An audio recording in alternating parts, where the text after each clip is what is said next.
All right, everybody, I've got another video coming, chapter 3 of the Priscilla Child Bride. But, I wanted to do something a little bit less about Priscilla today. I mean, I already did do a comment video. So let's take a look at the Tankcaster. A salute to our leader, Colonel EP from Tennessee, Elvis Presley Tankers Fan Club, Gary Pepper, President, 793 Eva Street, Memphis, Tennessee. I'm in the process of editing a special video series on Gary Pepper. That's the gentleman with cerebral palsy that Elvis Presley took care of all of his life. Well, all of the life that Elvis could. I had a great interview already with Nancy, his nurse, and I'm going to be interviewing some other folks as well. But Nancy and her sister Jenny have wonderful stories to tell about Gary. And so this is something that was sent to me to help me with this video series. The Elvis Presley Tankers Fan Club presents the 6th issue of the Tankcaster, a salute to Elvis and his Memphis charity show. We swing into spring to bring to you the swingingest event in years. Summer kisses to you all and no more winter tears. It's now or never, and don't you think it's time to tell you about such a night of such a night, when the star of stars, the flaming star, with his pocket full of rainbows, swung down his sweet charity show. We would like to give some highlights of this terrific show for the benefit of those that were unable to attend. It was not surprising that the whole world was focused on Memphis, Tennessee, February 25th, 1961, for this date was the date that the biggest name in the annals of show business was to go on stage at the Ellis Auditorium and do 2 personal appearance shows for charity. And the city he loves best, and the city that has become undisputed music capital of the whole world, because of his fantastic success, fame, and fortune, and his influence upon the music industry, Memphis is home to him.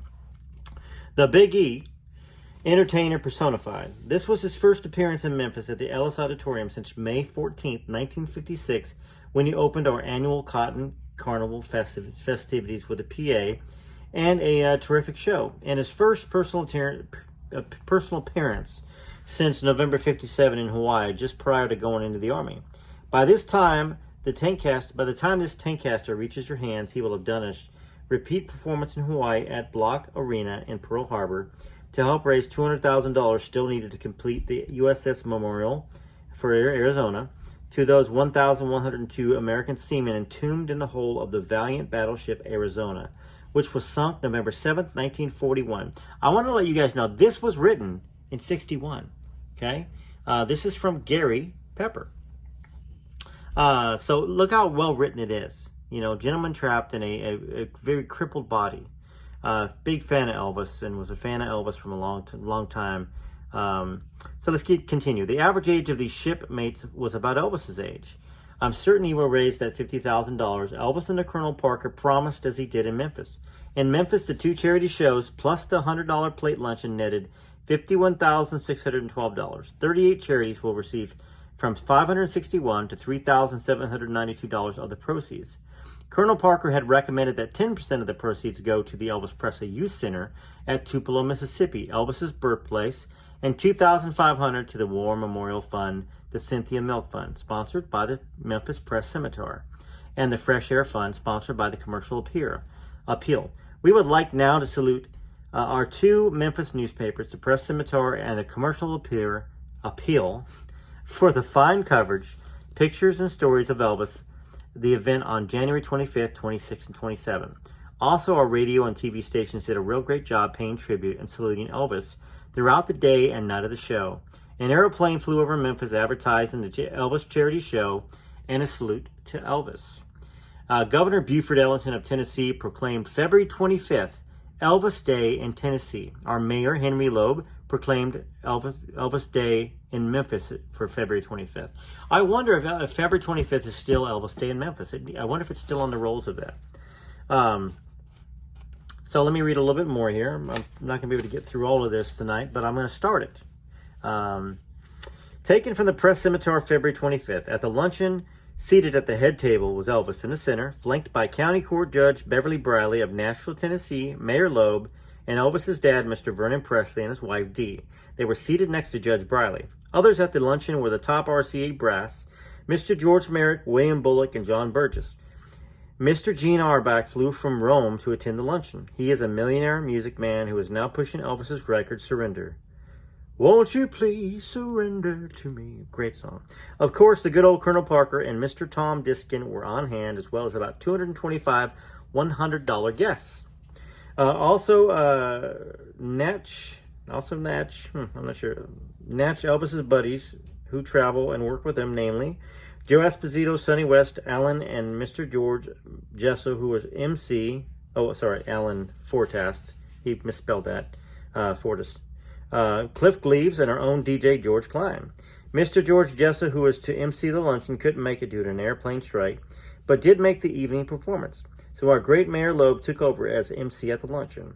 He said in his speech, "I know doggone well my wife wishes she were in my spot right now. It makes me proud to say Elvis is a part of our city." He introduced those at the head table. He complimented Elvis's father, Mr. Vernon Presley, for giving his fine characteristics to your son, Elvis. He had a humorous exchange with Colonel Parker. Governor Ellington did not attend because of flying conditions, but sent a telegram which Mayor Loeb read proclaiming February 25th, Elvis Day in Tennessee. Elvis attire at the luncheon: black suit of silk and mohair, button-down collar on white shirt, blue tie with a small figure in it, small amethyst stick pin near a knot in tie surrounded by diamonds. The menu was a fruit cocktail supreme, sliced turkey or ham, candied yams, broccoli, tossed salad with French dressing, and creme de menthe parfait. This was donated by the Hotel Claridge and was their regular $3.50 a dinner, according to Mr. Stewart. So that is the first page. We will get to the second page tomorrow. You know, I'm enjoying this, and I know most of you have not read this before, not seen this before, and thanks to Nancy Pease, you know, and Jenny Jorgensen, her sister, to this, to be able to share with y'all. Okay? That's the power of it. And if any of y'all have something you want to send to me to share with everybody, let me know. Send me an email. I'll give you my address. Because that's what this is about. This is about continuing Elvis's legacy, continuing the good parts, defending Elvis. You know, I am hoping to be having an interview with this gentleman as well, Mr. Johnny Lang. I did speak with him on the phone last year. Seemed to be a very, very bright man who spent time with Elvis on the ship over to Memphis. Then he became a buddy of Elvis, played football. You know, was Elvis's running back, if I remember correctly from our conversations and through reading this book. I did read his book when he sent it to me last year.